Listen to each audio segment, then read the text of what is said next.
Ici, dans cette manifestation en ville sans ma voiture, il y a eu beaucoup d'animations et on va en parler, en reparler, notamment avec Catherine Armand qui est à côté de moi et avec elle on parlera des vélos couchés. Il y a eu des compétitions ce matin et cet après-midi de vélos couchés, c'était très spectaculaire. C'était la première fois d'ailleurs qu'il y avait à Genève une compétition de ce genre de vélo. On en a quelques-uns autour de nous ici. On vous les présentera tout à l'heure en détail, mais vous allez voir qu'il y a des choses vraiment étonnantes à apprendre avec Catherine. Alors, en ville, sans ma voiture, c'est le thème de cette journée du 22 septembre, ici à Genève et dans d'autres villes, mais pas en ville sans mon vélo. Et alors ça, on a pu le voir aujourd'hui tout au long de la journée. On a vu des vélos de toutes les formes, de toutes les couleurs, et notamment des vélos comme celui-ci qui se conduisent couchés. Catherine Armand est avec nous pour en parler. Bonjour Catherine. Bonjour. Alors essayez de nous présenter ce vélo.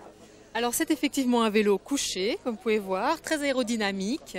Il y a un petit appui-tête, donc on est très à l'aise.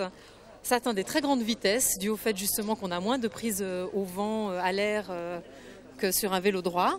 Et donc ce sont des vélos qui servent à la fois pour les courses, puisque aujourd'hui, dans les deux manches qui ont eu lieu, il y a des vitesses de plus de 60 km/h qui ont été atteintes avec ce genre de vélo ou ce genre de vélo mais avec un carénage arrière.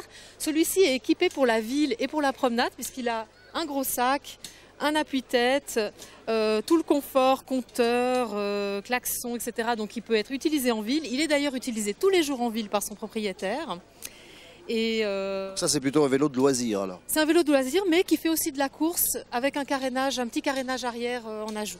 Est-ce que vous pouvez nous montrer la position que l'on a sur un tel vélo? C'est assez surprenant. Alors voilà, on s'assoit ici. Alors celui-là, c'est pas votre taille, c'est ça? Il est un peu long pour moi.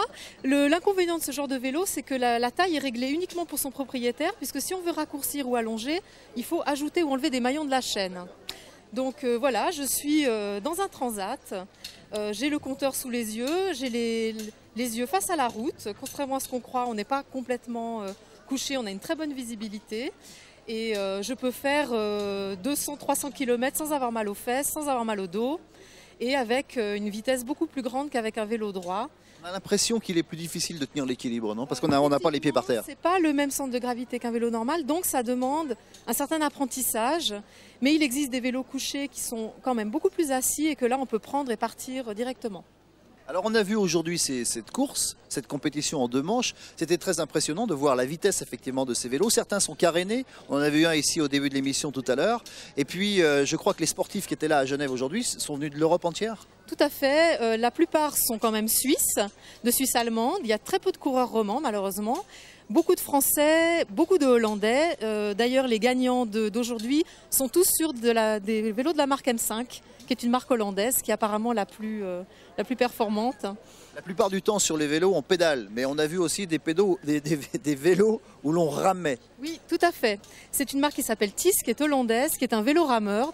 Donc comme les rameurs que vous voyez dans les fitness, à part que c'est sur roue, donc vous tirez et vous faites le même mouvement qu'en aviron. Et c'est très efficace aussi, c'est allé très vite aujourd'hui. On est bien là, franchement? Ah, franchement, oui. Ah, là, je suis... Le siège est vraiment un siège baquet, je suis vraiment très à l'aise. Ouais. Alors évidemment, ces vélos vont intéresser ceux qui nous regardent. Est-ce qu'on peut les acheter à Genève? Tout à fait. L'association pour laquelle je travaille, que vous pouvez voir sur ma casquette, qui s'appelle Terawatt, vend la marque M5, vend aussi un vélo qui est beaucoup plus pour la ville, beaucoup plus droit et beaucoup moins cher, et également des petits tricycles pour enfants très efficaces. Très bien, c'est très intéressant et merci de nous l'avoir montré. Je vais vous laisser repartir parce que vous êtes très demandé, vous organisez tout ça. On peut avoir des renseignements sur Internet, je crois. Voilà, www.terawatt.ch. Catherine, merci beaucoup et bonne route.